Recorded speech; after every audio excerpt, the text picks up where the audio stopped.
ఇట్లా ఎడ్లు వచ్చుడు కాదురా, ఇంట్లో ఎడ్ల లెక్క గుద్దుకుంటారు. అవునన్నా నిజమే, మనశాంతి కోసం నేను బయటకు వచ్చినా గానీ తన్నుకుంటున్నారు కావచ్చు. పోయి చూద్దాం పదా. మనశ్శాంతి తర్వాత గాని పండుగ పూట వాళ్ళు కొట్టుకుంటారు కావచ్చురా, వాళ్ళని ఆపుదాంపా. పద పద.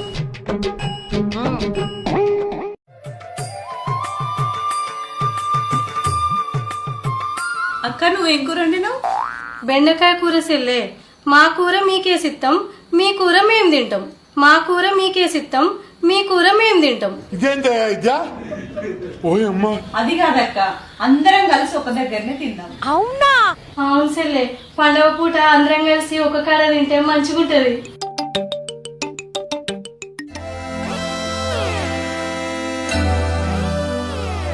నేను చూసేది నిజమేనారా? అన్నా నేను చూసేది నాకు తెలుస్తలేదే, నువ్వే చెప్పాలి.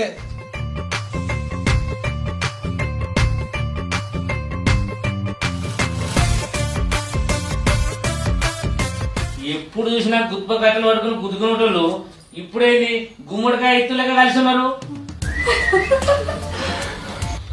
మీరిద్దరు లేనప్పుడు ఏం జరిగిందంటే, నీ సికన్ నా చేతిలోకి వచ్చేదాకా నా పగ చల్లారదే. నిన్ను గుండుతో చూసేదాకా ఒక పండు కూడా తిననే నేను.